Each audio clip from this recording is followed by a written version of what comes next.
মুসলমান ভাইরা আমার, এজন্য ঈমান হেফাজত হয় 1 নম্বর নেক আমলের মাধ্যমে।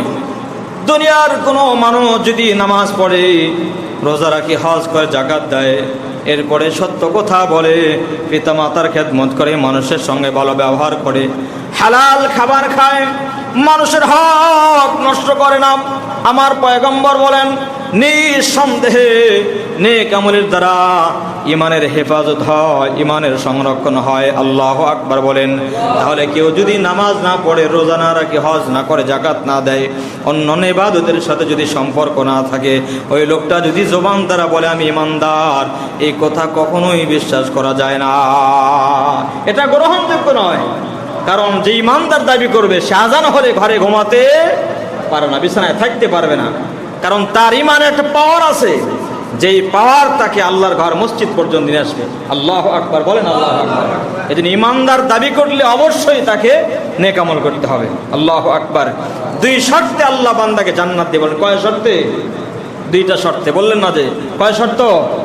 2টা শর্তে আল্লাহ তাআলা জান্নাত দিবে। তো দুনিয়া পাওয়ার জন্য এটা কোনো শর্ত নাই। আল্লাহ তাআলা বলে এটা করলে দুনিয়া দেব, এটা বলে নাই।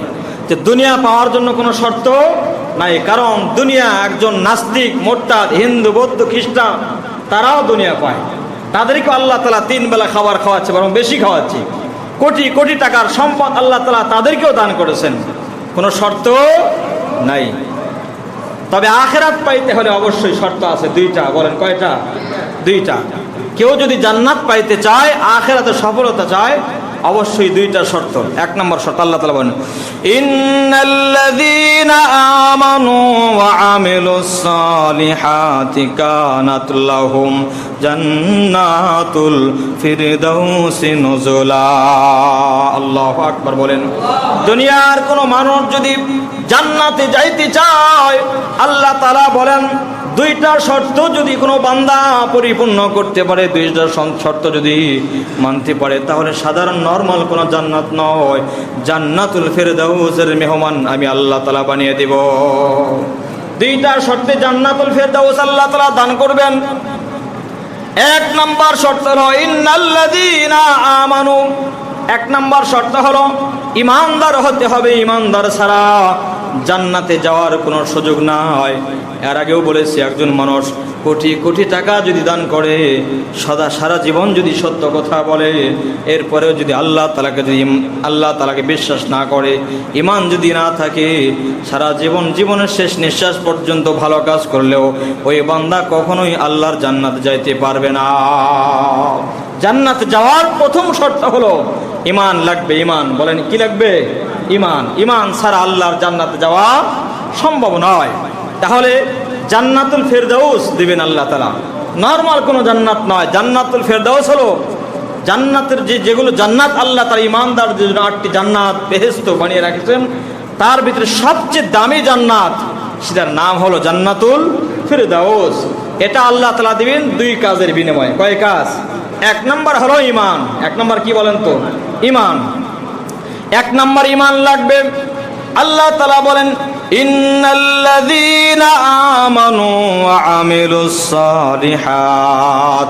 1 নম্বর ঈমান, 2 নম্বর নেক আমল। ওয়া আমিলুস সালিহাত, আমলে সালেহ। 2 নম্বর নেক আমল। এই নেক আমল যদি কোনো বান্দা, এটা আমল কিন্তু বেশি কথা আল্লাহ তাআলা বলেন কোরআন কারীমে সূরা মুলুকের 2 নম্বর আয়াতের ভিতরে আল্লাহ তাআলা বলেন আল্লাযী খলাকাল মাউতা ওয়াল হায়াতা লিয়াবলুয়াকুম আইয়ুকুম আহসানু আমালা। আল্লাহু আকবার বলেন। আল্লাহু আকবার। বেশি আমলের কথা আল্লাহ তাআলা বলেন নাই। একজন মানুষ খুব আমল করে, কিন্তু তার আমলের ভিতরে বেদাত ঢুকে আছে। কি আছে বলেন তো? বেদাত, গোমরাহি, মন গড়া আমল করে। কোরআন সুন্নাহ মোতাবেক যেভাবে আমল করার কথা সেভাবে করে না, রাসূলের তরিকা অনুযায়ী, পদ্ধতি অনুযায়ী যদি আমল না করে, তার মন গড়া যদি আমল করে, এই আমল যত বেশি হোক, সে আমল আল্লাহ তাআলার কাছে গ্রহণযোগ্য নয়। আমল যদি আহসানু আমালা, আমল বেশি নয়, আল্লাহ তাআলা বলেছেন পরিশুদ্ধ আমল, ভালো আমল, এটা হলো আল্লাহ তাআলার কাছে পছন্দনীয় আমল। আখলিস দীনাকা ইয়াকফিকাল আমালুল কলিল, তোমার দিনকে, তোমার আমলকে পরিশুদ্ধ করো, সুন্দর করো। অল্প আমলেই কি হবে? নাজাতের জন্য যথেষ্ট হবে। এজন্য আমল বেশি নয়, বরং আমল সুন্দর করা দরকার। আমল কি করা দরকার? সুন্দর, যে আমলের ভিতরে কোনো ভেজাল নাই।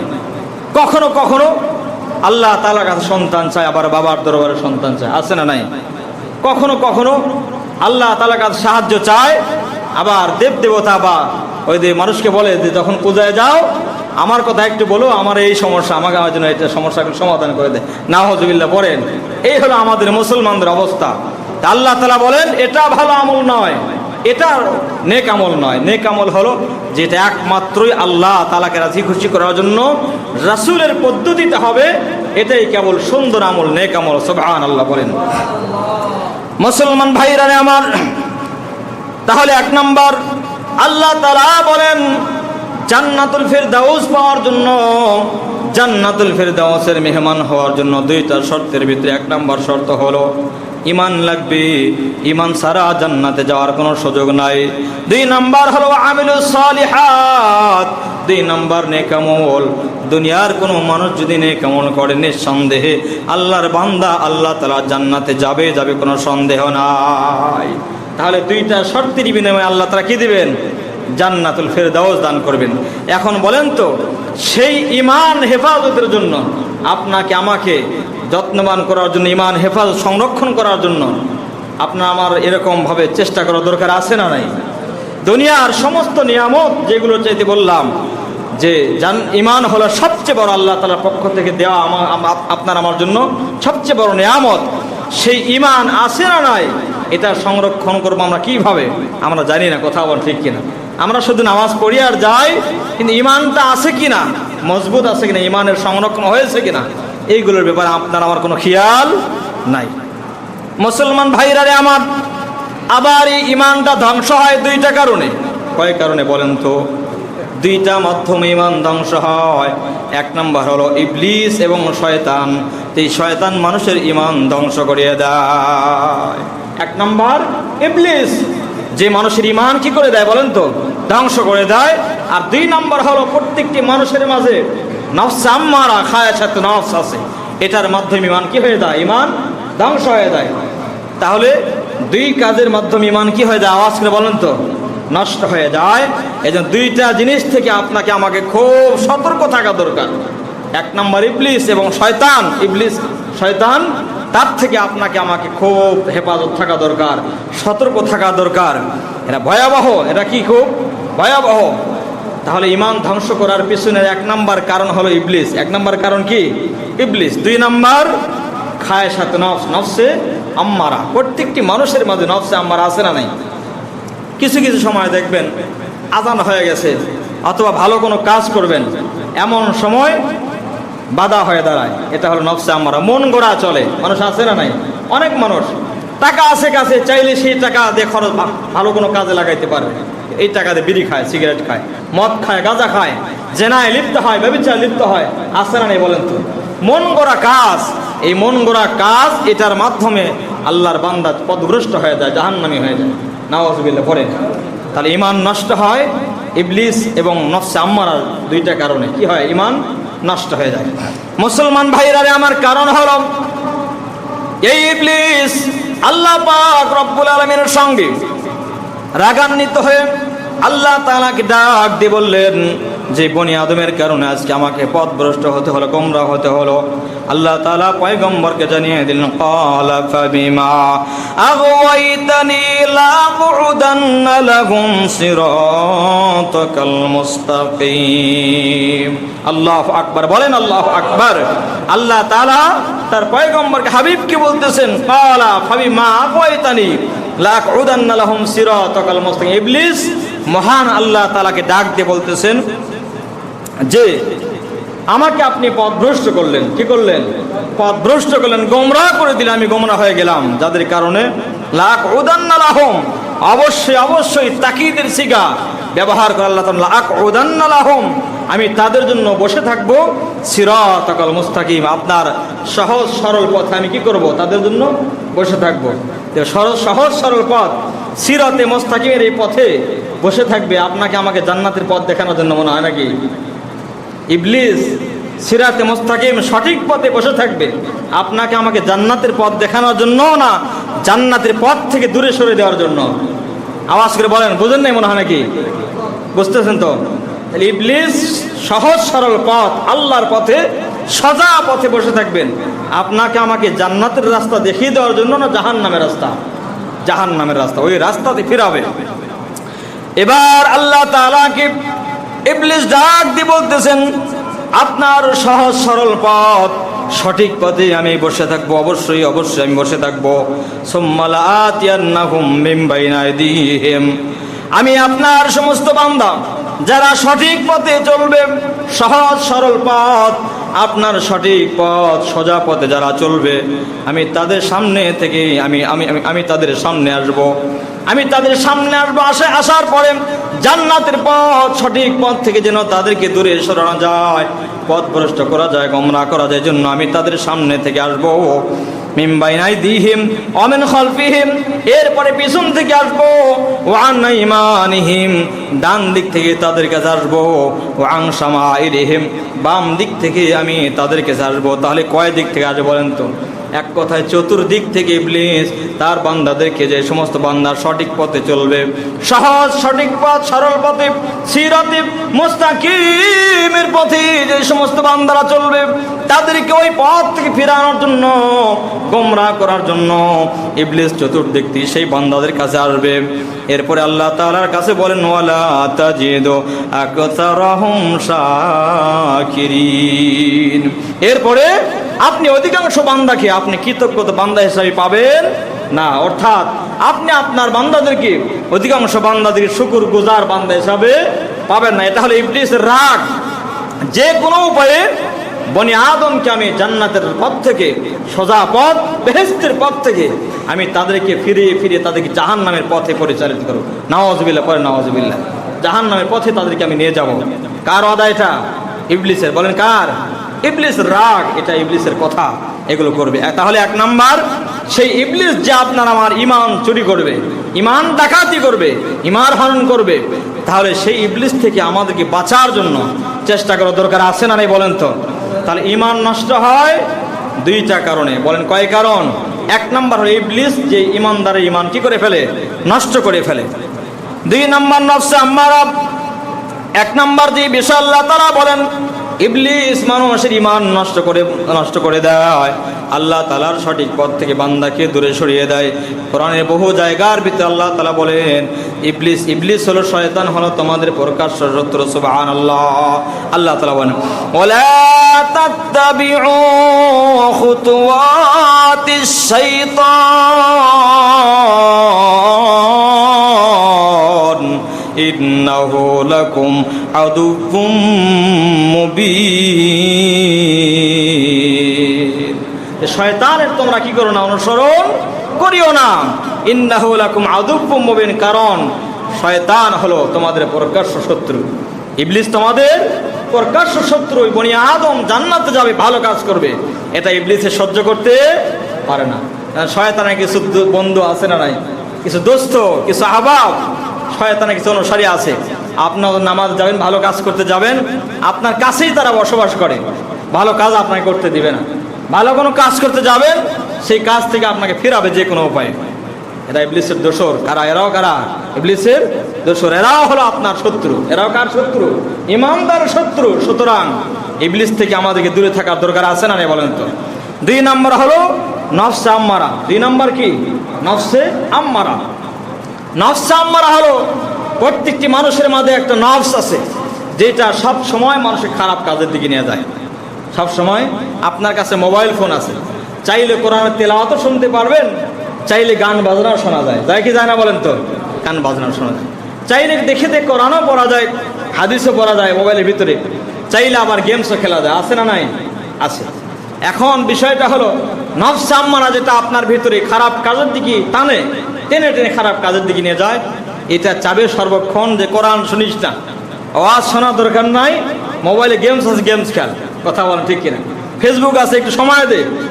এরপর ইউটিউব আছে, খারাপ গান বাজনাগুলো শোনে। কথা বলেন ঠিক কিনা? নফস আম্মারা কাজ হলে এটা সর্বক্ষণ মানুষকে খারাপ কাজের দিকে নিয়ে যায়। নফস আম্মারা, আল্লাহ রাসূল সাল্লাল্লাহু আলাইহি ওয়াসাল্লাম বলেন, সাল্লাল্লাহু আলাইহি ওয়াসাল্লামের একজন সাহাবী, সেই সাহাবীকে ডাক দিয়ে বলতেছেন,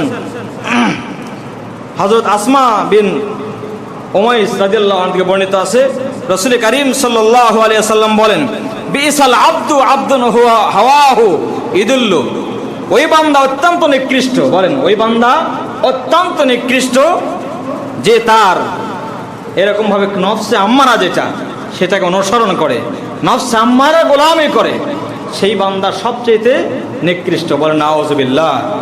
নফসে আম্মারা থেকে সর্বক্ষণ দূরে থাকার দরকার আছে না নেই বলেন তো? সর্বক্ষণ দূরে থাকার দরকার আছে।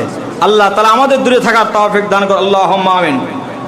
মুসলমান ভাইরা রে আমার, আবু উমামা রাদিয়াল্লাহু তাআলা আনহু রাসূলের সাহাবী, রাসূল করিম সাল্লাল্লাহু আলাইহি ওয়াসাল্লামের ইরশাদ করেন, নয় সাহাবী পয়গম্বর থেকে বর্ণনা করেছেন, সেটি হলো আকাশের ছায়ার নিচে আল্লাহ তাআলা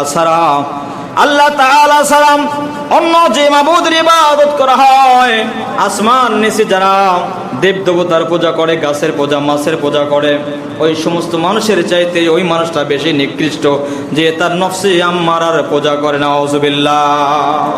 হিন্দু, বৌদ্ধ, খ্রিস্টান তারা যে দেব দেবতার পূজা করে, তার চাইতে নিকৃষ্ট ওই বান্দা যে তার নফসে আম্মারার পূজা করে। নফসে আম্মারা পূজা করা মানে হলো যে মন চায় জিন্দেগি, মন চায় জিন্দেগি, যখন যেটা মনে চায় সেটাই করে, শরীয়তের ধারে না, আল্লাহর বিধান মোতাবেক চলে না, কোরআন সুন্নাহ মোতাবেক চলতে হবে, এটার কোনো চিন্তা ফিকির নাই।